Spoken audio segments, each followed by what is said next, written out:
Hey guys, I want to do a little instructional video on how I shoot the Whalens hooker release.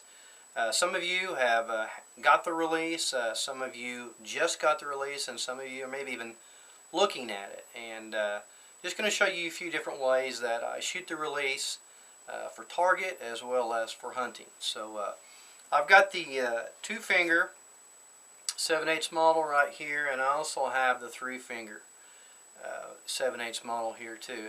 As far as the only difference as far as anchor point, which my anchor point is right here behind my jaw, my index finger is basically right there going underneath and kind of at that point, is the fact that the 3-finger to me is a little farther, makes it feel a little closer to my cheek on the jawbone, as well as these fingers being closer to my nose as far as being up. So that's pretty much the only difference, is the way it feels to me.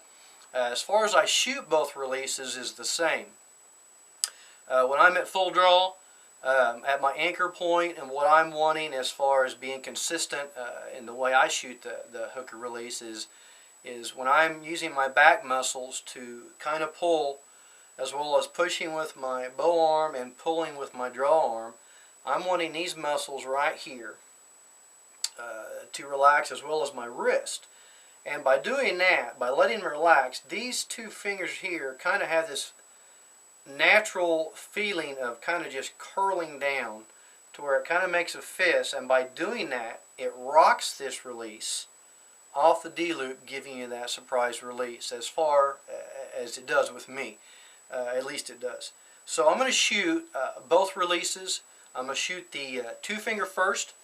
Maybe you can see what I mean as far as how the 2 fingers kind of curl by letting this part of your forearm, of your arm relax, and your wrist relax.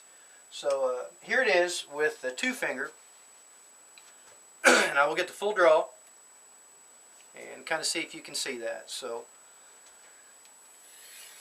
full draw here, and I've got my finger, index finger, right above where my jaw is from my anchor point. Still got my thumb on the safety.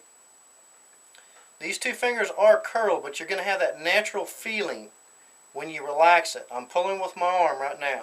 Alright, I'm letting off. Now I'm going to start using my back muscles to pull. And when I start to relax, you'll see it start to rotate and these fingers start to curl, giving you that surprise release. Now it's the same thing with the 3-finger.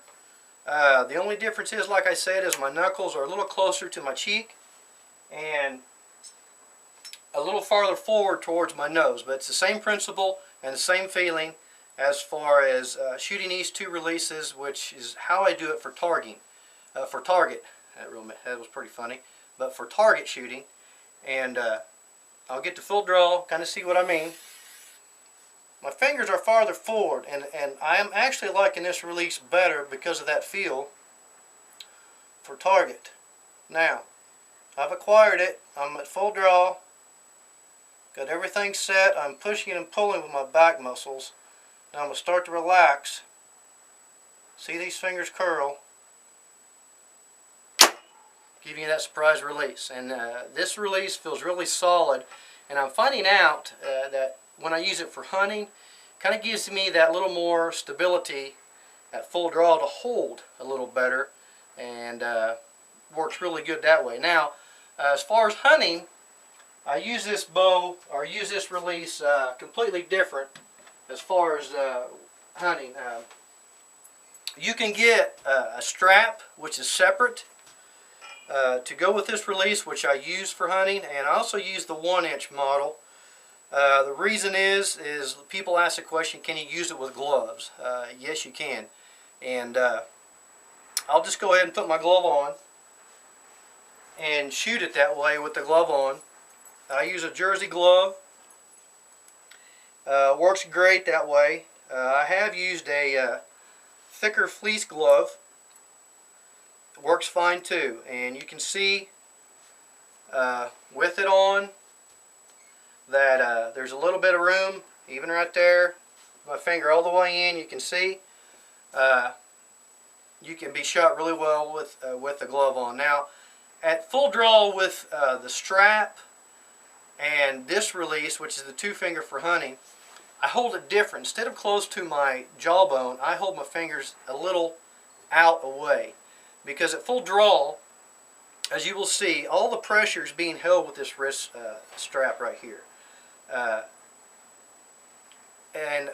I use this finger, middle finger, as a trigger set off, and that's kind of how I control a back tension release for hunting. So let me get an arrow or my bow, and I'm using almost the same principle as I do, pretty much the same principle as I do with target, as far as letting this hand release, but I'm kind of putting a little more pressure with this to kind of make it go off when I need it to go off. So I'll get to full draw, and you can see how I shoot it as far as the hunting style. Alright, I'm at my point. Now, all that release is holding the pressure. I've got this finger moving here. You can see my index. All of that's being held by that release. I'm going to go back in and put my thumb on for safety. Now, I'm going to take it off. I got my shot that I need. And I'm going to relax my muscles, but still use this kind of as a trigger. So when I need to, I can. I'm pushing back, and I trip it off just like a trigger or index finger, only I'm using my middle finger. So that's just some ways that that I use the Whalens hooker release. It's been more efficient for me. Maybe it'll help you. Everybody's different. Everybody's face is different, anchor point's different, but hopefully if you are new and trying this release out, maybe these tips will help you. I truly believe if you stay committed to it, you will really enjoy shooting this release, and your percentages as far as accuracy, at least with me, have completely bumped up a notch by using it. It's simple, no noise making, and just a great release to use. So hopefully these tips helped out. So you guys just have a great day.